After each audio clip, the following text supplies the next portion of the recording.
Hello everyone. I hope you all are doing well. I am Iram Jahan. Welcome back to our channel Jahan Education Zone. So आज हम solve करने वाले हैं exercise 3.1 का question number first का 9th point. So without further delay let's get started. यहाँ पे बताया गया कि यश ने कितने मार्क्स स्कोर किए हैं 40 मार्क्स एक टेस्ट में, जिसमें से 3 मार्क्स मिल रहे हैं उसे सही आंसर देने पर और 1 मार्क्स कट हो रहा है उसका रॉन्ग आंसर देने पर, मतलब 1 मार्क्स उसका खो जाता है. अगर ऐसा होता कि 4 मार्क्स मिलते उसे सही आंसर देने पर और गलत आंसर देने पर उसके 2 मार्क्स कट हो जाते, तब यश का स्कोर कितना हो जाता 50 मार्क्स. तो यहाँ पर कितने क्वेश्चंस हैं टेस्ट पेपर में, ये हमसे पूछा गया. तो टेस्ट पेपर में जितने भी क्वेश्चंस हैं उनमें से या तो सही आंसर दिए होंगे यश ने या फिर गलत आंसर दिए होंगे. तो टोटल नंबर ऑफ क्वेश्चंस अगर पता करें, टोटल नंबर ऑफ क्वेश्चंस तो कितने होंगे, राइट आंसर्ड क्वेश्चन होंगे जिनका सही जवाब दिया गया और रॉन्ग आंसर्ड क्वेश्चन होंगे या इनकरेक्ट आंसर वाले क्वेश्चंस होंगे. इन दोनों को अगर जोड़ दें तो टोटल नंबर ऑफ क्वेश्चंस आ जाएंगे कि टेस्ट पेपर में कितने क्वेश्चंस थे. तो यहाँ पे हम पहले से कुछ अज्यूम कर लेंगे क्योंकि पता नहीं है कि कितने सही जवाब थे और कितने गलत जवाब दिए. ठीक है, कितने मार्क्स कट हुए वो तो हमें पता चल रहा है, लेकिन कितने सही जवाब वाले क्वेश्चन थे और कितने गलत जवाब वाले वो नहीं पता. तो इसे कुछ अज्यूम कर लेंगे. यहाँ पर लिख देंगे let the number of right answer question कितने हैं, x हैं. अभी कितने भी हो सकते हैं 10, 20, 30. और रॉन्ग आंसर कितने क्वेश्चन के दिए गए हैं y. तो इसका मतलब टोटल नंबर ऑफ क्वेश्चंस क्या हो जाएंगे x प्लस y. इसका मतलब पहले हमें x और y की वैल्यू पता करना है, फिर उसे ऐड कर देना है. तो टेस्ट में कितने क्वेश्चंस थे ये हमें पता चल जाएगा नंबर ऑफ क्वेश्चंस. तो अकॉर्डिंग टू फर्स्ट कंडीशन क्या होगा, यहाँ पे बताया गया कि यश को 40 मार्क्स मिल रहे हैं, 3 मार्क्स सही आंसर के लिए मिल रहे हैं और गलत आंसर देने पर 1 मार्क्स कट भी हो रहा है. तो इसके लिए फर्स्ट कंडीशन हमारे पास क्या आ जाएगी, फर्स्ट कंडीशन में आ जाएगा कि 3 मार्क्स मिल रहे हैं सही आंसर देने पर और कितना मार्क्स कम हो रहा है, 1 मार्क्स कम हो रहा है गलत आंसर देने. गलत आंसर क्या है, y है. सही आंसर x क्वेश्चंस है सही आंसर के और एक क्वेश्चन पर 3 नंबर मिल रहे हैं. तो टोटल कितने हो गए, 3x हो गए मल्टीप्लाई. गलत जवाब के नंबर ऑफ क्वेश्चंस कितने हैं, y है और 1 ही मार्क्स मिल रहा है इसलिए 1y भी लिख सकते हैं, अदरवाइज 1 नहीं लिखा जाता है. y का मतलब ही है कि एक बार ये लिखा हुआ है. अब इनको माइनस करना पड़ेगा, कितना आ जाएगा 40. ठीक है, क्योंकि सही में से गलत माइनस कर देंगे तो स्कोर पता चल गया कितना है 40. तो ये इक्वेशन नंबर फर्स्ट आ गई. इसे और सॉल्व नहीं कर सकते अभी. अब इक्वेशन सेकंड आ जाएगी सेकंड कंडीशन से. सेकंड, अगर सही आंसर के 4 मार्क्स मिले और गलत आंसर के 2 मार्क्स डिडक्ट हो जाए, कट हो जाए. ठीक है, इनकरेक्ट आंसर के. तो यश का स्कोर कितना हो जाएगा 50. सही आंसर के 4 मार्क्स, गलत आंसर पे 2 मार्क्स कट हो. सही आंसर पर मिल रहे हैं, कितने मिले 4, तो ये 4x हो गया. सही के लिए x है नंबर ऑफ राइट क्वेश्चंस और रॉन्ग क्वेश्चन के नंबर कितना है y और इसमें मार्क्स कितने कट हो रहे हैं 2y. तो मल्टीप्लाई करना पड़ेगा तो ये 2y हो गया. अब दोनों को माइनस करने पर कितना आ जाएगा 50 क्योंकि मार्क्स कट हो रहे हैं. अब इसमें हम कॉमन ले सकते हैं, यहाँ पर 2 कॉमन है, 2 की टेबल में 4 भी आता है और 2 भी आता है. पहले से डिवाइड कर देंगे तो यहाँ पर 2 2 4 है, 2x बचा और सेकंड वैल्यू में कितना बच रहा है, सिर्फ y बचेगा इक्वल 50. 2 यहाँ से दूसरे साइड चला गया. इसे डिवाइड कर देंगे, इसे डिवाइड करने पर कितना आ जाएगा यहाँ पर 25. 2 से 50 डिवाइड हो रहा है, कितना आ गया 25 आ गया. ये इक्वेशन नंबर सेकंड है. अब इक्वेशन नंबर फर्स्ट या सेकंड किसी एक इक्वेशन को हम यहाँ पर सॉल्व कर सकते हैं. अगर फर्स्ट इक्वेशन को हम सॉल्व कर रहे हैं तो इसमें से हमें x या y की वैल्यू पता करनी है. तो सबसे पहले इसे सॉल्व कर लेते हैं. यहाँ पर लिख सकते हैं फ्रॉम इक्वेशन फर्स्ट और ये इक्वेशन आ गई हमारे पास 3x - y = 40 40 को दूसरे साइड हम शिफ्ट कर देंगे तो ये 3x माइनस 40 इक्वल y आ जाएगा। तो y की वैल्यू हमारे पास कितनी आ गई? y की वैल्यू हमारे पास 3x माइनस 40 आ गई। ओके, और ये इक्वेशन सेकंड में हमें पुट कर देनी है। इक्वेशन फर्स्ट से हमने इसकी वैल्यू पता की, तो इक्वेशन सेकंड में हम इसे पुट कर देंगे। यहाँ पर लिख सकते हैं 2x माइनस वाई इक्वल 25। तो 2x और y की वैल्यू क्या हो जाएगी? y की वैल्यू 3x माइनस 40 इक्वल 25 आ जाएगी। ओके, ऐसी इक्वेशन में पुट कर दीजिएगा जिससे इसे पता नहीं किया।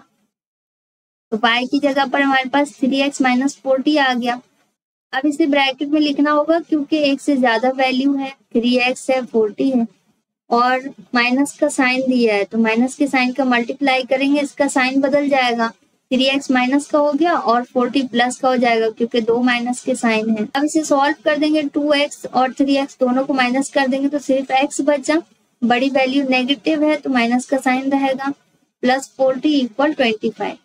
अब इनको रिप्लेस कर सकते हैं, चाहे आप 40 को रिप्लेस कर दीजिए दूसरी साइड या फिर x दूसरे साइड रिप्लेस हो सकता है क्योंकि x माइनस का है, तो x की जगह पर 25 आ जाएगा। x दूसरी साइड जाएगा तो प्लस का हो गया, 25 इधर पर आएगा तो माइनस का हो गया। किसी को भी पहले बाद में लिख सकते हैं, दोनों को माइनस कर दीजिए, 15 आ गया। x की वैल्यू तो हमारे पास x की यहाँ पर एग्जैक्ट वैल्यू आ गई है, तो किसी भी एक इक्वेशन में पुट कर सकते हैं, जिसे हम यहाँ पर इक्वेशन थर्ड में पुट कर रहे हैं। इक्वेशन थर्ड हमारे लिए क्या है? 3x minus 40 equal y। तो 3 वैसे रहेगा, x की जगह पर कितना आ जाएगा? 15 माइनस के 40 और इक्वल y। अब इन दोनों को मल्टीप्लाई कर देंगे तो 45 आ जाएगा, माइनस 40 इक्वल y। इन दोनों को माइनस करने पर 5 आ जाएगा, तो y की वैल्यू कितनी आ गई? 5 आ गई। अब टोटल नंबर ऑफ क्वेश्चंस हमारे पास क्या है? x plus y. x की वैल्यू 15 है, y की वैल्यू 5 है, दोनों को ऐड करने पर 20 आ जाएगा। क्वेश्चन नंबर 10, इसमें क्या दिया है कि प्लेस A और B है, दो प्लेस है, दोनों के बीच का डिस्टेंस कितना है? 100 किलोमीटर, एक दूसरे से दूर है। एक कार स्टार्ट हो रही है पॉइंट B से, जो कि सेम टाइम पर स्टार्ट हो रही है। अगर कार डायरेक्शन वो सेम है और स्पीड्स अलग है, तब कार्स 5 घंटे में किसी एक पॉइंट पर मिलेंगे। लेकिन अगर कार एक दूसरे की तरफ ट्रेवल कर रही है, डायरेक्शन इनका ऑपोजिट है, तो फिर कार जल्दी मिल जाएंगी, 1 घंटे में ही मिल जाएंगी किसी एक पॉइंट पर। तो दोनों कार की स्पीड क्या है वो हमें पता करना है। The speed of the two car, क्या लिख सकते हैं? Let the speed of car start from A से जो कार स्टार्ट हो रही है वो क्या है? x है, और B से जो कार स्टार्ट हो रही है वो y है। ठीक है, दोनों कार हमने यहाँ पर अज्यूम कर ली, दोनों कार की स्पीड अलग रहेगी। जैसे मान लीजिए ये एक पॉइंट A है और दूसरा पॉइंट B है, ये दोनों के बीच का डिस्टेंस कितना बताया गया है? 100 किलोमीटर।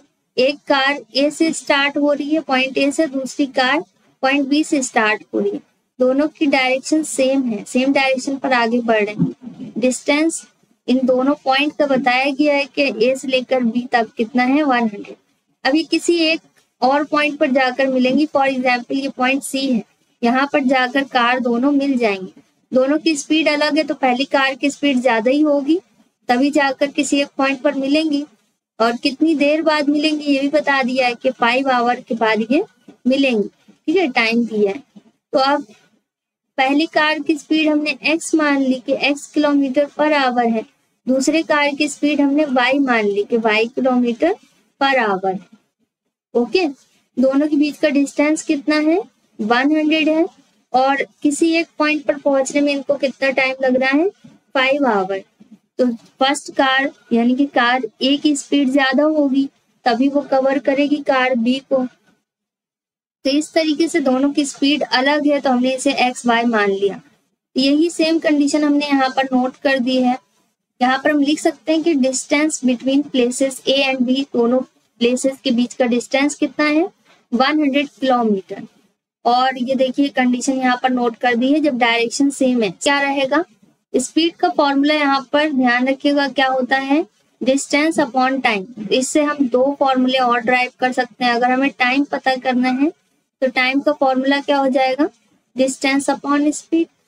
या फिर अगर हमें यहाँ पर डिस्टेंस पता करना है तो डिस्टेंस का फॉर्मूला क्या हो जाएगा, डिस्टेंस का फॉर्मूला हो जाएगा स्पीड इनटू टाइम। ओके, ये फॉर्मूला हो जाएगा। तो डिस्टेंस फॉर ए के लिए डिस्टेंस क्या है, 5 into X. Okay, 5 into X आ जाएगा, क्योंकि हम डिस्टेंस का फॉर्मूला यूज कर रहे हैं। किसी एक का फॉर्मूला आप यूज कर सकते हैं, स्पीड का भी, टाइम का भी और डिस्टेंस का भी। तो यहाँ पर हम डिस्टेंस का फॉर्मूला यूज कर लेते हैं।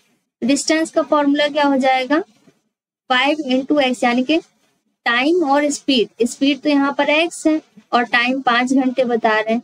फिर इसी तरीके से डिस्टेंस अगर पॉइंट बी का पता कर लें तो क्या हो जाएगा, 5y।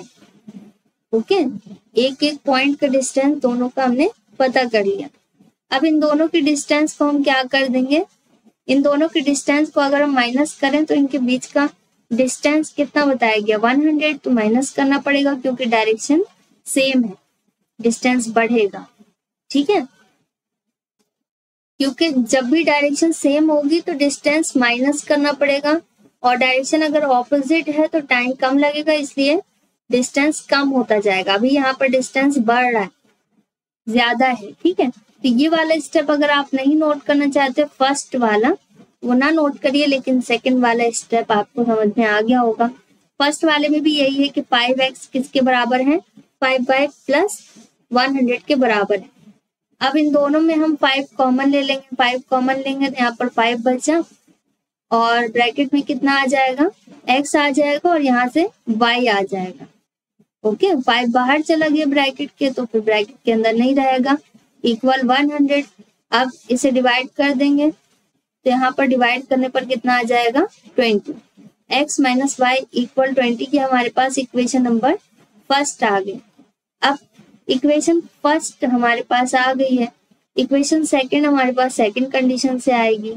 सेकंड कंडीशन हमारे पास क्या है, अगर दोनों कार एक दूसरे के आमने सामने ट्रेवल कर रही हैं तब इनको मिलने पर कितना टाइम लगेगा, 1 घंटा ही लगेगा। ठीक है, जल्दी मिल जाएंगी किसी एक पॉइंट पर। तो यहाँ पर हम क्या लिख सकते हैं, यहाँ पर लिख सकते हैं when car travel in opposite direction या फिर टुवर्ड्स ईच अदर, एक दूसरे की तरफ अगर ट्रेवल कर रहे हैं या फिर ऑपोजिट डायरेक्शन पर हैं तब क्या रहेगा। देखिए दोनों यहाँ पर पॉइंट है, पॉइंट ए और बी, इनके बीच का डिस्टेंस तो उतना ही है, 100। दोनों की स्पीड भी अलग है, फर्स्ट कार की x मान ली है और सेकंड कार की स्पीड y है, तो दोनों की स्पीड भी यहाँ पर अलग है। लेकिन अब ये किसी एक पॉइंट पर आकर मिलेंगी तो वो पॉइंट तो इनके बीच में ही होगा, बाहर तो होगा नहीं ए बी के, क्योंकि डायरेक्शन ऐसी है कि किसी एक पॉइंट पर आकर ये मिलेंगे। तो ये ए बी के किसी भी एक जगह पर हो सकता है। ठीक है, तो यहाँ पर मान लिया कि पॉइंट डी पर ये आकर पॉइंट डी पर अगर ये आकर मिल रहे हैं तो इनको कम टाइम लगेगा, क्योंकि डायरेक्शन इनकी ऑपोजिट है।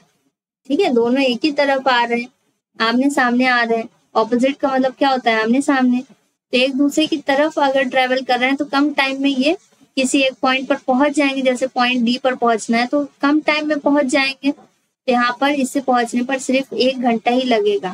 तो इसके लिए देखिए डिस्टेंस का फॉर्मूला हमने क्या पढ़ा था, स्पीड इंटू टाइम।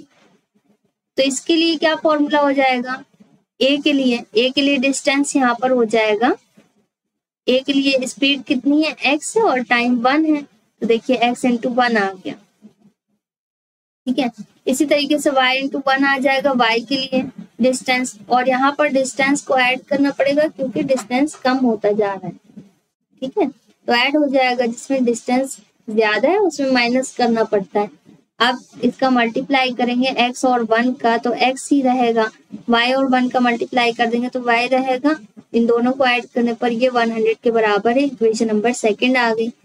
अब इन दोनों में से किसी भी एक इक्वेशन को सॉल्व कर लेना है और x या y की वैल्यू पता करनी है। ध्यान रखिएगा कि अब ये वैसे ही सॉल्व करना है जैसे अभी तक कर रहे थे, बस दो कंडीशंस यहाँ पर नोट करनी है। इक्वेशन फर्स्ट अगर हम सॉल्व करें तो इसमें से हम x या y की वैल्यू पता कर सकते हैं। तो यहाँ पर इक्वेशन फर्स्ट ही हम सॉल्व कर रहे हैं। क्या आ जाएगा? x minus y equal 20।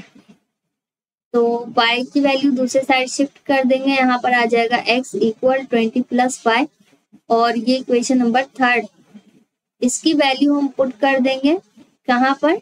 Equation number second.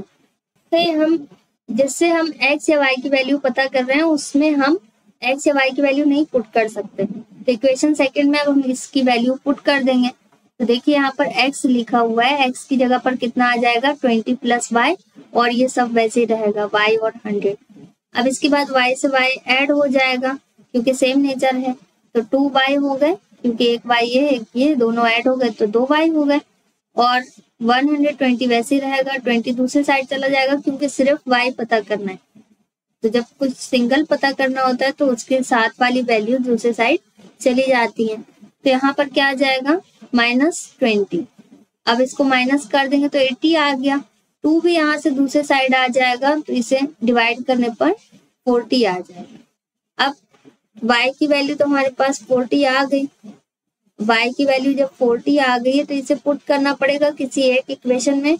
आप किसी भी एक इक्वेशन में इसे पुट कर सकते हैं क्योंकि एग्जैक्ट वैल्यू आ गई है y की 40। कोई मिस्ड वैल्यू इसके साथ नहीं कि 40 प्लस x लिखा हो या 40 प्लस z लिखा हो, तो मिस्ड वैल्यू के फॉर्म में नहीं है, तो इसे किसी भी एक इक्वेशन में नोट कर सकते हैं, किसी भी एक इक्वेशन में पुट कर सकते हैं। तो इक्वेशन नंबर थर्ड में से हम यहाँ पर पुट कर रहे हैं। इक्वेशन थर्ड हमारे पास क्या आ गई? x equal 20 plus y. तो x की वैल्यू हमारे पास कितनी आ गई? x तो वैसे ही है, 20 भी वैसे ही है, y कितना है? 40। अब इनको जोड़ देंगे तो कितना आ जाएगा? 60। तो x की वैल्यू हमारे पास 60 आ गई, y की वैल्यू हमारे पास 40 आ गई। तो दोनों की स्पीड हमारे पास आ गई। यही पता करना था। स्पीड हमने क्या एज्यूम करी थी? स्पीड हमारे लिए x और y थी दोनों कार की। तो यहाँ पे हम क्या लिख सकते हैं? यहाँ पे हम लिख सकते हैं therefore the speeds of the cars are 60 kilometre per hour and 40 kilometre per hour. अब स्पीड का फॉर्मूला होता है डिस्टेंस अपॉन टाइम, तो इसलिए इसका जो यूनिट है वो हमेशा ध्यान रखिएगा कि क्या रहेगा। डिस्टेंस के लिए किलोमीटर और टाइम के लिए आवर होता है, तो इसका यूनिट हमेशा क्या रहेगा? Kilometre per hour. तो आई होप आपको समझ में आ गया कि यहाँ पर क्या करना है। अब इसी तरीके से इसका 11 पॉइंट है। 11 नंबर में बोला गया है कि एरिया ऑफ रेक्टेंगल कितना कम हो जाता है? 9 स्क्वायर यूनिट अगर इसकी लेंथ में 5 यूनिट कम कर दें और ब्रेथ जितनी भी है उसमें 3 बढ़ा दें, और अगर लेंथ में 3 यूनिट बढ़ा दें और ब्रेथ में 2 यूनिट, ठीक है, 2 यूनिट बढ़ा दें, ब्रेथ में भी और लेंथ में 3 यूनिट बढ़ा दें, तो एरिया कितना हो जाएगा? एरिया बढ़ जाएगा, कितना बढ़ जाएगा? 67 यूनिट्स। तो यहाँ पर रेक्टेंगल की डायमेंशंस पता करना है। रेक्टेंगल की डायमेंशंस मतलब लेंथ और ब्रेथ यहाँ पर हमें पता करना है। 2 डायमेंशनल फिगर है रेक्टेंगल। तो यहाँ पर देखिए ये लेंथ मान लिया और ये ब्रेथ है। तो लेंथ कितनी है? 4, 5, 6 कितने मीटर है नहीं पता, तो हमने x मीटर मान लिया। और ब्रेथ कितनी है ये नहीं पता, तो y मीटर मान लिया। तो इसलिए पहले से कुछ अज्यूम करना पड़ेगा क्योंकि यही पूछा गया है, x y की वैल्यू डायमेंशंस पता करना है। तो यहाँ पे लिख सकते हैं let the length of the rectangle. Rectangle की लेंथ हमारे लिए x है और ब्रेथ रेक्टेंगल की y है। मीटर लिखना चाहें तो लिख सकते हैं, अदरवाइज कोई दिक्कत नहीं है। एरिया ऑफ रेक्टेंगल का फॉर्मूला ध्यान रखिएगा क्योंकि यहाँ पर ये बताया गया, देखिए ये लिखा है ना एरिया ऑफ रेक्टेंगल, तो इसका फॉर्मूला भी हमें पता होना चाहिए। एरिया ऑफ रेक्टेंगल का फॉर्मूला होता है लेंथ इनटू ब्रेथ, ठीक है। तो यहाँ पर लेंथ कितना है हमारे लिए? x है, हमने यही अज्यूम किया, और ब्रेथ कितना है? y, तो ये x y हो गया, इसमें तो कोई डाउट नहीं होगा। अब फर्स्ट कंडीशन हमारे लिए क्या है? फर्स्ट कंडीशन बताई गई है कि अगर रेक्टेंगल, इसमें बताया गया कि एरिया ऑफ रेक्टेंगल 9 कम हो जाता है, 9 स्क्वायर कम हो जाता है अगर उसकी लेंथ 5 यूनिट कम कर दी जाए और ब्रेथ इसकी 3 यूनिट बढ़ा दी जाए। लेंथ 5 कम करनी है, लेंथ कितनी है x है तो x माइनस 5 हो जाएगी, और ब्रेथ 3 बढ़ा देनी है तो y प्लस 3 हो जाएगी। तो यहाँ पे बोला गया है कि एरिया 9 कम हो जाएगा। तो यहाँ पर एरिया हमारे लिए कितना है, एरिया है एक्स वाई, तो इसमें -9 आ जाएगा। लेंथ 5 कम हो गई और ब्रेथ 3 बढ़ गई, ठीक है। लेकिन फॉर्मूला यहाँ पर एरिया ऑफ रेक्टेंगल का ही रहेगा। Area of rectangle L into B के बराबर होगा, ठीक है। एरिया ऑफ रेक्टेंगल किसके बराबर होगा, L इंटू बी के। तो अब इसके बाद यहाँ पर फॉर्मूला तो ये यूज किया है कि लेंथ कितनी कम हो गई, 5 कम हो गई, ब्रेथ कितनी है 3 बढ़ गई है, लेकिन मल्टीप्लाई के फॉर्म में रहेगा क्योंकि फॉर्मूला क्या है, एरिया ऑफ रेक्टेंगल, और एरिया ऑफ रेक्टेंगल भी बता दिया कि 9 कम है। एक्स वाई -9 वैसे ही रहेगा, x से मल्टीप्लाई कर दीजिए y में तो ये एक्स वाई बन जाएगा, फिर x का मल्टीप्लाई 3 में कर दीजिए तो ये 3x आ जाएगा। इसी तरीके से 5 को मल्टीप्लाई y में कर देंगे तो -5y आ जाएगा, फिर इसका मल्टीप्लाई करेंगे तो ये 15 हो जाएगा। लेकिन ध्यान रखिएगा कि माइनस में रहेगा, -5 और +3 है ना, तो ये चीज यहाँ पर माइनस की रहेगी, -15। ओके, अब इसके बाद अगर हम इसको रिप्लेस करें, देखो एक्स वाई से एक्स वाई तो यहाँ पर हट जाएगा क्योंकि एक जैसा है, दूसरे साइड जाकर ये माइनस में आ जाएगा। देखिए एक्स वाई यहाँ पे वैसे ही है, दूसरे साइड गया तो माइनस का हो गया। -9 भी अपनी जगह पर है, 15 को हम रिप्लेस कर सकते हैं। 15 को अगर रिप्लेस करेंगे तो ये प्लस में आ जाएगा क्योंकि माइनस में वहां पर है। ओके, इतना ध्यान रखिएगा कि 15 वहां पर माइनस में है, प्लस में आ जाएगा। 15 यहाँ पर कैसा है, 15 यहाँ पर माइनस में है। ओके, तो इसलिए दूसरे साइड जाकर ये पॉजिटिव हो गया। अब इसे वैसे ही सॉल्व कर लेना है जैसे कर रहे थे। इन दोनों को देखिए एक्स वाई से एक्स वाई हट जाएगा, इन दोनों को सॉल्व करने पर 6 आ गया, बड़ी वैल्यू पॉजिटिव है। किसी को भी पहले बाद में लिख सकते हैं, आप चाहो LHS की वैल्यू पहले लिख दो या फिर RHS की वैल्यू पहले लिख दो, तो है ये वही, बस इसको अरेंज करके लिख दिया, ठीक है। एक्स वाई वाली पहले लिख दी और 6 बाद में लिख दिया। ये इक्वेशन फर्स्ट आ गई, इक्वेशन फर्स्ट हमारे पास आ गई। अब इसी तरीके से सेकंड कंडीशन का यूज करना है सेकंड इक्वेशन पता करने के लिए। सेकंड इक्वेशन हमारी क्या हो जाएगी, लेंथ में 3 बढ़ जाएगा और ब्रेथ में भी 2 बढ़ जाएगा। तो जब दोनों बढ़ रहे हैं, लेंथ भी बढ़ रही है, ब्रेथ भी बढ़ रही है, तो ओवरऑल जो इसका एरिया है वो भी बढ़ जाएगा। कितना बढ़ जाएगा, 67। तो सेकंड कंडीशन भी हमारी ऐसे ही सिंपल हो गई। देखिए लेंथ कितनी है, जैसे लेंथ हमारे लिए x है तो x में कितना बढ़ जाएगा, x में बोल रहे हैं 3 बढ़ जाएगा और y के साथ 2 बढ़ जाएगा, तो टोटल जो इसका एरिया होगा वो 67 ज्यादा हो जाएगा। तो यहाँ पे हम क्या लिख सकते हैं, लेंथ कितना है x + 5, x + 3 और ब्रेथ कितना है y + 2, L इंटू बी आ गया, और area of rectangle, area of rectangle, ठीक है। तो area of rectangle X Y है और ये कितना बढ़ जाएगा, 67 बढ़ जाएगा। तो अब इसके बाद एक्स वाई का मल्टीप्लाई कर सकते हैं तो एक्स वाई आ गया, फिर इसके बाद एक्स का मल्टीप्लाई 2 में कर दीजिए 2x आ जाएगा, 3 का मल्टीप्लाई y में कर देंगे तो 3y आ जाएगा, और 3 का मल्टीप्लाई 2 में कर देंगे तो 6 आ जाएगा। एक्स वाई वैसे रहेगा, 67 भी वैसे रहेगा। यहाँ पर भी देखिए एक्स वाई से एक्स वाई हट जाएगा क्योंकि एक जैसा है, दूसरे साइड आप शिफ्ट करके देख लीजिए तो ये माइनस हो जाएगा। अब 2x + 3y तो वैसे ही रहेगा, न्यूमेरिकल वैल्यूज को एक साइड नोट कर दीजिए, 6 दूसरे साइड चला जाएगा, माइनस करने पर 61 आ जाएगा। अब देखिए सेकंड इक्वेशन भी हमारे पास आ गई, सिंपल कंडीशन है, एरिया ऑफ रेक्टेंगल का फॉर्मूला यूज करके इसे हमने भी सॉल्व कर दिया। अब इक्वेशन फर्स्ट को सॉल्व कर सकते हैं, इससे x की वैल्यू या फिर y की वैल्यू पता कर सकते हैं, या फिर इक्वेशन सेकंड को भी सॉल्व कर सकते हैं, इससे x या y की वैल्यू पता कर सकते हैं। तो अभी हम यहाँ पर इक्वेशन फर्स्ट सॉल्व कर रहे हैं, यहाँ पर इक्वेशन फर्स्ट सॉल्व कर रहे हैं और इससे हम x की वैल्यू पता कर लेंगे। तो यहाँ पर हम क्या लिख सकते हैं, इक्वेशन से हम इसे सॉल्व कर रहे हैं, तो यहाँ से 5y को हम रिप्लेस कर दें अगर तो ये प्लस में आ जाएगा और सिर्फ x की वैल्यू पता करनी है तो 3 भी दूसरे साइड चला जाएगा, 6 के साथ भी 3 आ जाएगा और 5y के साथ भी 3 आ जाएगा। नहीं समझ में आया तो इस तरीके से लिख दीजिए कि 6 + 5y/3। ओके, ये हमारे पास आ गया, ये आ गई इक्वेशन नंबर 3। अब क्योंकि मिक्स्ड फॉर्म में है x की वैल्यू, यहाँ पर वैल्यू तो आई है 6 और +5y है क्योंकि मिक्स्ड में है, तो इसकी वैल्यू को हम किसी भी इक्वेशन में नहीं पुट कर सकते। जिससे हमने इसे पता नहीं किया उसमें हम पुट कर देंगे। सेम वैसे ही है जैसे अभी तक सॉल्व कर रहे थे। इक्वेशन सेकंड में इसे हमें पुट करना होगा।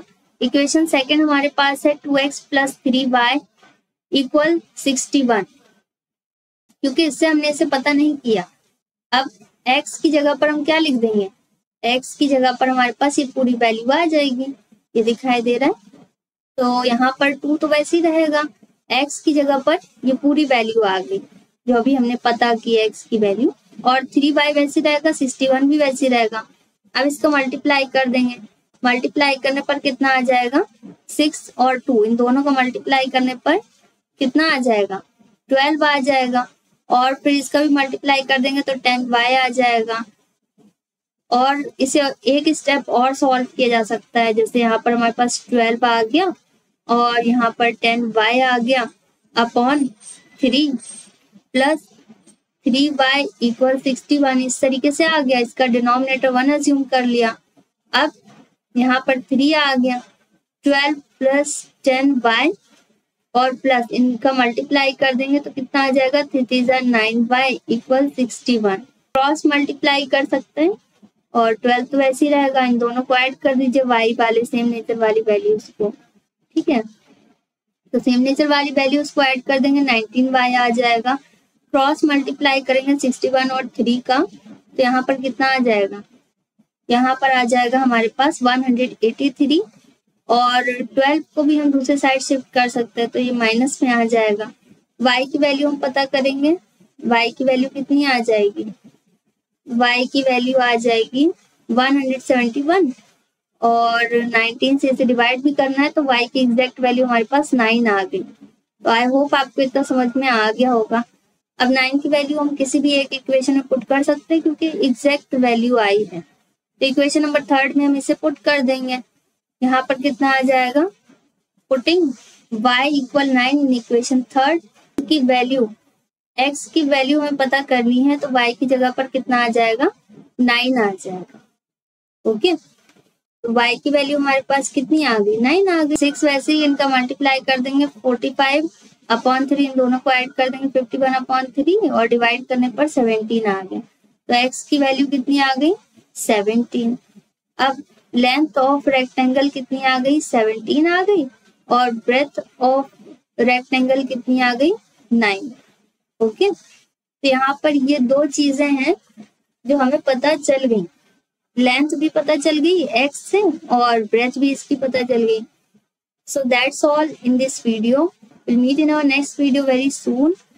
Till then, stay happy, stay tuned, stay connected. Take care. Bye-bye.